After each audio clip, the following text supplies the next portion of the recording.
historiografia também começou a se formar, Fábio.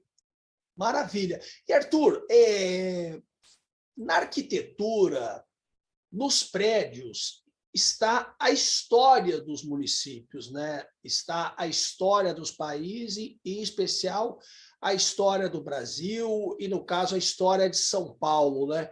Como é que você vê essa transição do século XIX para o século XX e os nossos grandes arquitetos? A gente queria ser europeu, quais eram as referências para os homens do açúcar, para os homens do café, e aí esse princípio de industrialização que começa no século XX, como é que era essa construção das cidades, né?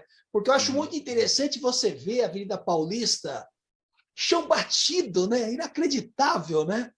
Começo do século XX, chão batido, e depois vai construindo os casarões, né? Pô, é sensacional, né? Como é que você vê isso? Sim, sim, eu acho que a gente consegue reconhecer que a arquitetura e o urbanismo, né, o que a gente entende como essas grandes estruturas que constituem cidades e conexões entre cidades, como a grande materialização da nossa cultura, né?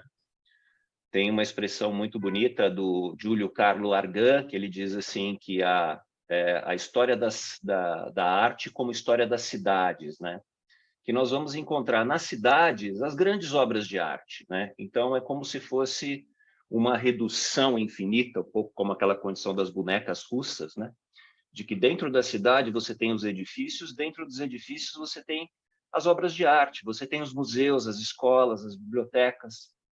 Então, nessa condição, aquilo que a gente reconhece como sendo arquitetura é essa expressão material que, em certa medida, guarda, dá condições, permite que a gente habite esse lugar e compartilhe esses elementos da cultura, né? Então, esse aspecto, assim, dessa materialidade, né, voltando um pouco para aquela condição que eu comentei, né, eu acho que é algo que realmente a gente precisa valorizar dentro da nossa cultura brasileira.